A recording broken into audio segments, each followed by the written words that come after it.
many of you know D. Hop? Anybody? Well, you probably know his innovation, and that's Visa Card. He was the founder and the original CEO of Visa, and it transformed the way that personal finance and credit works. He also understood that innovation wasn't just about the big new ideas, but it was about the old ones. And how do you get those out? We're going to go on a journey through both the old and the new. Back in 2007, remember the days? That was when social media was just starting off, where we were learning how to tweet. Facebook had just graduated out of university, and it was open to the world. In London, I was LinkedIn's first employee outside of the US. As managing director, I started from my spare bedroom and ran until the IPO in 2011. I can tell you, I've been involved in a lot of fast-growing, innovative companies before, but nothing was like this. This growth, it was explosive, it was transformational, and it was just faster than anything I'd ever seen. We were in the thick of hypergrowth. And hypergrowth is when you're growing at over 100% year on year on year. The numbers add up really quickly. And we were hitting success after success. We would, partway through the year, we would increase our targets by 25% or more, and that was on top of 100% growth. But with all of this success, what else was always present? It was doubt. Could we hire 100 people and double the size of the team? There was also, can I do this? Am I the right person? This doubt, it was in everybody, it was in the whole team. And it was in me as well. And with this, it inspired me to really look at doubt much deeper. I talked to other CEOs about how doubt affected them and their teams. Other experts, researchers, scientists, psychologists, and it took a very long look at my own leadership. And what I found was many things. One is if you want truly transformational leadership, one that drives innovation, you need a new style of leadership. One that is open to doubt. One that combines both the head and the heart. It's the operator and also the person. This is what I call conscious leadership. But simply put, great leaders, they embrace doubt. Think of the great leaders that you've had in your history. The ones whose these timeless insights, they still inspire you and you carry them through your entire career. Right? These great leaders, they give us perspective. They give us perspective of vision so we can see where the company and the organization is going. They also give us behavior. They show us what good looks like. Because let's face it, we all want to model really great leaders. But what they also do is inspire us to see beyond doubt and to a far greater potential than we could ever realize ourselves. And through that, we can see ourselves much more clearly, but we can also see our doubt. Because you cannot solve a problem that you're not willing to have. Now, doubt, it has deep roots in all of our experiences.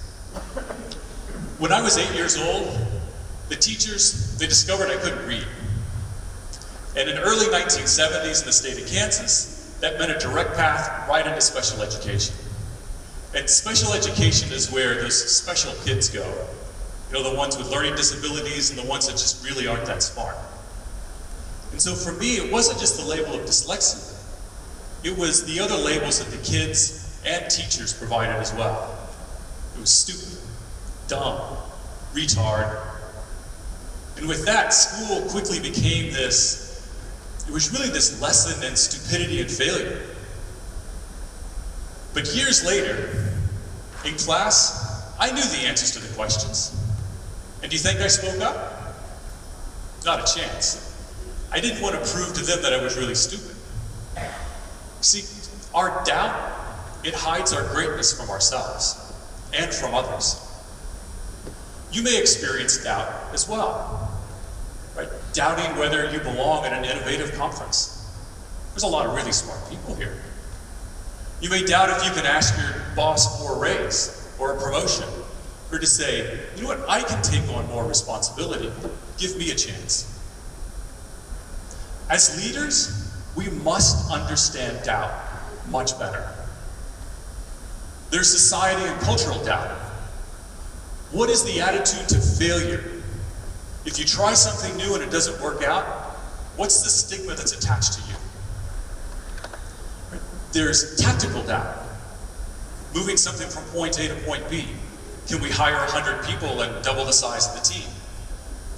Right? Tactical doubt, you need the 5 W's. Right? That's who, what, why, where, when.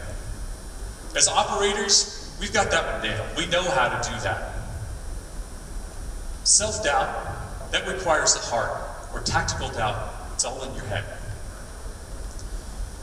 With self-doubt, we know that as it's disempowering, it's disheartening, and it's discouraging. Right? The standard convention, deny it, ignore it, or just get it out of here, because I don't want to happen. But with that, it makes doubt wrong. And it fuels this illusion that you're the only one. But doubt, it's universal. We all have it, and we all experience it. Because doubt, it's in our biology. When I feel like my intelligence is unjustly criticized, then I get this, I don't know, it's feeling, I feel like everything is retracting, my heart rate starts to go up, the fog starts to roll in, my ideas and thoughts start to get more and more narrowed. It's like I've been hijacked. What this is Daniel Goleman calls this the amygdala hijack. The amygdala is this part of your brain that is in control of this fight, flight, and freeze. It's the things that try to keep you safe. And it's this involuntary reaction that you have that harnesses everything else from the brain and goes towards those 3 things. The things that it takes away is this neocortex, right? That's a really important thing. It's in charge of your reasoning, your thinking, and your language. And without those 3 things, you are definitely hijacked. Dr. Barbara Goldman, then she goes on with her research, and she says that positive emotions, like the ones that inspire you, they open you up to new innovative ideas. They open up creativity, and they open up the ways to make those resources available so that you can make them a reality. But negative emotions, like those from doubt, they limit those possibilities. They narrow your options, and to the point to where you can only do the things that are most critical to survive: fight, flight, or freeze. As leaders, then we have to be able to have a better conversation about doubt, because it is so universal. And when we do have this conversation, it typically goes something like this. You may go to a colleague and say, I'm not sure I'm the right person for this. Sorry, I'm not sure I'm the right person for this. Or, I don't feel I can do this job. And what's the reaction you get if you have a conversation like this? It's like, come on, ignore it. Just get it out of there. Just put it out of your mind. Power through it. And worse yet, somebody may say, do not let anybody know you're thinking that. Because if anybody knows, bad things will happen. But if we suppress this doubt so much, it just becomes more internalized. When I was 15 years old, then I ran varsity track. And varsity is a very American term. And that's for the highest runners. That's for the runners who have the runners who are like the 17 and 18-year-olds, the juniors and the seniors.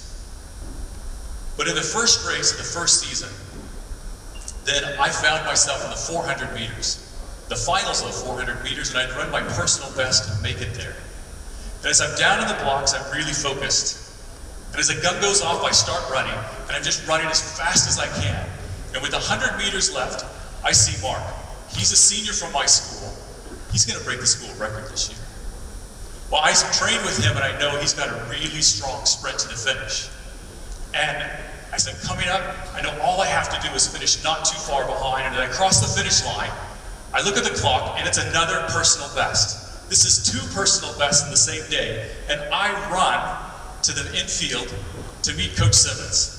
So he's my track coach, and I'm going to give him a big high five, and he says to me, "You quit." I say, "That's right." He actually says to me, "You quit." And I kind of muttered to him and said, "Coach, personal best twice? Did you not see that?" And he says to me, he goes, "I saw you with 100 meters to go, and you were ahead of Mark, but you didn't believe. And so inside you quit." I say, "Am I not getting my high five?" But he went on to tell me, he said, "You're a far better runner than you realize, but you have to believe." And then he asked me, "What is your potential?" And the only thing that was there in me, it was doubt. Can I? He told me, he said, "You have to first believe in yourself before you can even see the potential in yourself." And then it started to make sense. You see, doubt was so internalized in me that finishing not too far behind, that was just normal. He told me, he said, "I see your potential, and I believe in you." And that really sparked a huge change for me. Because it wasn't until I was able to realize and see, acknowledge that doubt was there and holding me back, could I even start to look at what my potential could be. And that was the big realization for me, which was believing in yourself is a choice. Now let me be clear, lightning didn't strike, right? The world didn't just completely change. Problems still existed, but from that point on, I was now responsible for myself, and I took accountability for that. And I switched from can I to this mantra of I can.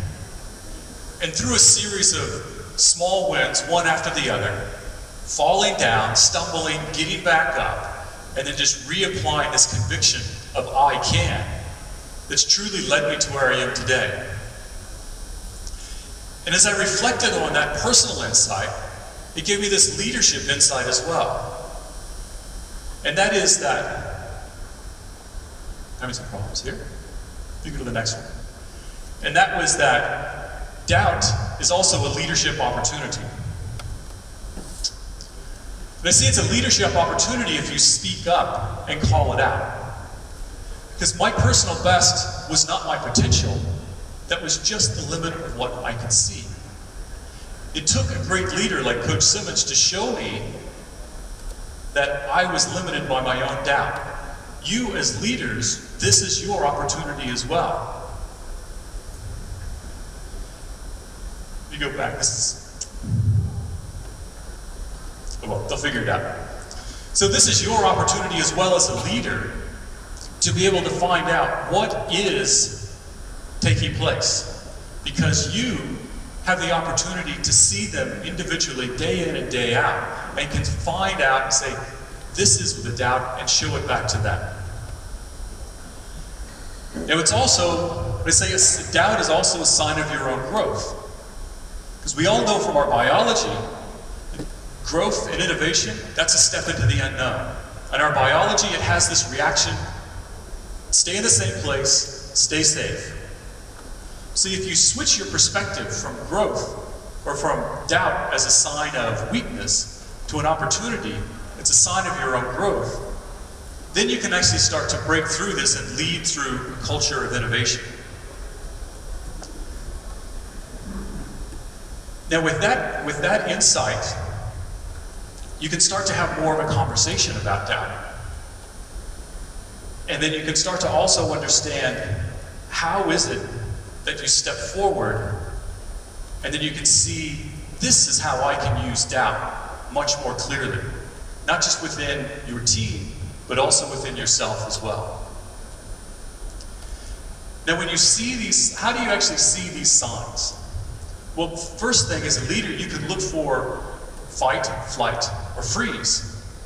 Because if you see these signs within somebody else, they're most likely hijacked. You know, when somebody's acting fairly erratic, or maybe they're just completely out of character. A more subtle ways that you can see this is people come to you and they just talk about problems versus the solutions to the problems. You may also see this when you ask for needs and you get constraints. You'll see this when you talk to your team and say, what do you need for this project to be successful? And they'll say, well, you know, the budget doesn't allow this, the timeline doesn't allow that, we don't have the head count. So they're giving you constraints when you ask for needs. And the thing is they will not even really understand they're doing this, they won't even realize it. And this is where the limitations of doubt start to come in and innovation starts to get quashed. So as leaders, when you see this, what do? Well, for one, suspend judgment. And you really dial up curiosity. Because you want to listen to understand, what are the different kind of doubts that I'm seeing? If it's tactical doubt, what do? All right, it's the 5 W's. It's who, what, why, where, when. You've got that nailed down as operators. But if it's self-doubt, it needs your heart. You need to use the antidote to doubt, which is empathy. Empathy is purely just seeing a perspective, seeing another person's perspective. You see it from their point of view. And with that, you can start to have a conversation with them. Because what did Coach Simmons say to me? Did he say, hey, stupid, you quit. Give me 50 push-ups and run extra laps. No, he didn't say anything like that at all. He said, I see you. I see your potential, and I believe in you. And when you do that, that fundamentally changes the conversation. You are not anybody's therapist, and we're not talking about that at all. It's simply being able to acknowledge that doubt is there, that doubt is present, and it's actually a gateway into growth and innovation.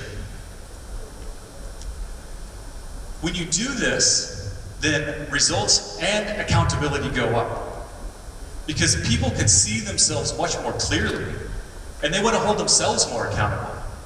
And they also want you as a leader to hold them accountable too, because they see a potential in a future that is much further beyond than they would ever able to see before. Take you back to LinkedIn, 2011. So we had just finished an incredible year. And it was January, we had gathered the entire European team into London again. Because we were going to both celebrate the year from last year and unlock and uncover this plan for 2011. Right? This was what we called the breakthrough plan. It's not working again. So in the breakthrough, we called it breakthrough because it was going at over 150% year on year, or it was 150% growth over last year. And it was also doubling the size of the team again. And it was also opening up many other new countries. And as leader after leader in each of the divisions, they came up and they laid out the plan, then you could see the excitement on everybody's faces.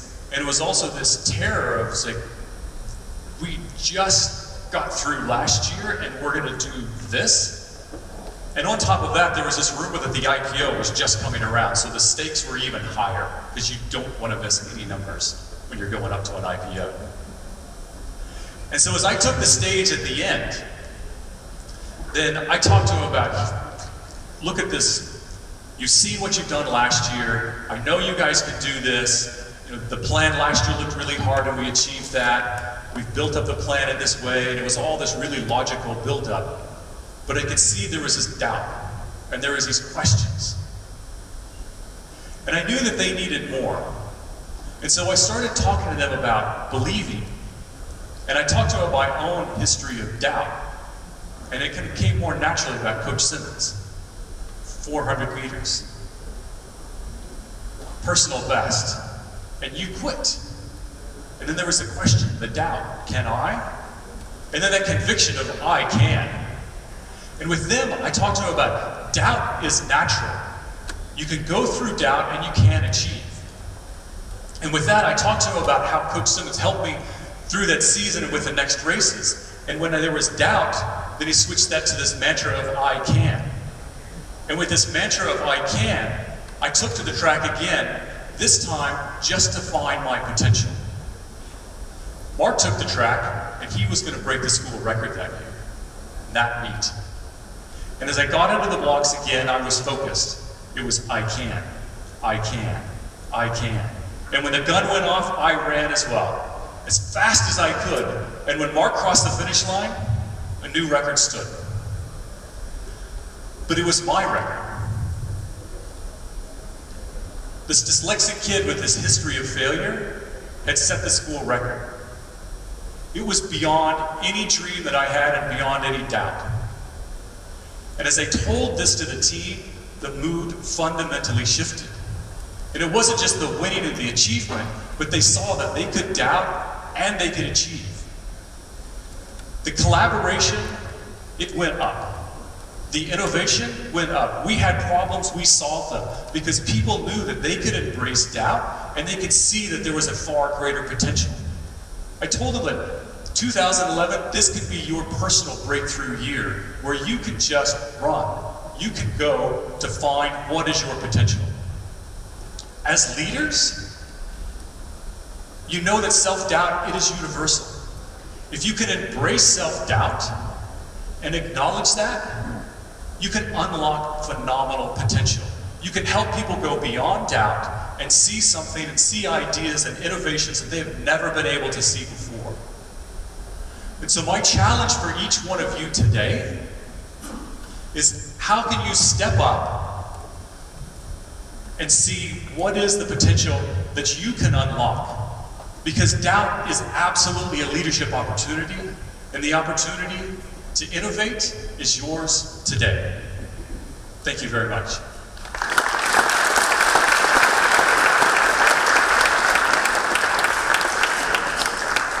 Now, ladies and gentlemen, Mr. Eyres would answer some of your questions. Please raise your hand, say who you are. We have assistants with the microphones. Chen.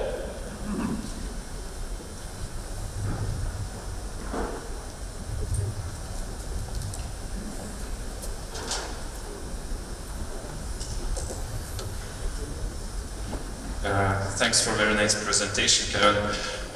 You told about a recipe how to motivate the team when you see doubt. A recipe for yourself when you see doubt in you.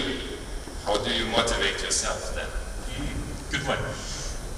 So what I do, one of them is there's several ways. You can go back to why are you doing what you're doing? So this is what I do, is why am I doing what I'm doing? Is one.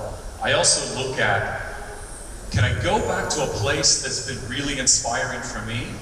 Because you've got to shift your mindset, for one. If you're sitting here in doubt, you're questioning yourself, and you try to interrogate it, your mind is really limited and narrow. So the first thing you do is you have to step back and inspire yourself.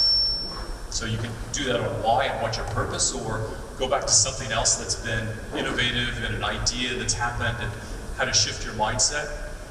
The other thing is looking at a situation where you've had doubt before and moved through it, so you know that that's possible.